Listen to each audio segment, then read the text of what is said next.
दुकानदार पर वह अच्छा प्रभाव नहीं छोड़ पाया। एक दुकानदार को नौकर की सख्त जरूरत थी। उसने अपने मिलने जुलने वालों से कह रखा था कि कोई पढ़ा लिखा ईमानदार आदमी मिल जाए तो बताना, क्योंकि मैं अकेला हूँ। जब कभी बाहर सामान लेने जाना होता है या किसी अन्य काम से यहाँ वहाँ जाता हूँ तो मुझे दुकान बंद ही करनी पड़ती है। कहते हैं ग्राहक और मौत का क्या ठिकाना, कब आए और लौट जाए।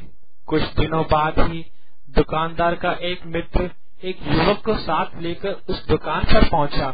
युवक मुसीबत का मारा था और नौकरी की तलाश में था। दुकान के मालिक ने उसकी योग्यता के बारे में पूछताछ की और कहा कि आप अभी अपने घर जाइए, मैं सोचकर उत्तर दूंगा और आपके घर सूचना भिजवा दूंगा। युवक निराश होकर अपने घर चला गया। जो दुकानदार की मदद के लिए उस लड़के को लाया था, उस मित्र ने पूछा, भैया आपको व्यापार के लिए एक व्यक्ति की सख्त जरूरत थी, इसलिए मैं उस युवक को आपके पास लाया था। मेरी दृष्टि में वह युवक परिश्रमी, ईमानदार और पढ़ा लिखा है, पर आपने उसे टाल दिया। दुकानदार ने उत्तर दिया, पर उसमें एक कमी थी। मेरे प्रश्नों के उत्तर उसने दिए तो, पर श्रीमान, महोदय या साहब जैसे शिष्टता सूचक शब्दों का कहीं प्रयोग उसने नहीं किया।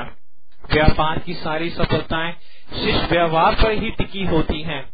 शिष्टता के अभाव में तो मेरा सारा व्यापार ही चौपट हो जाएगा। दुकानदार ने ये सिखलाई अपने मित्र को समझाई।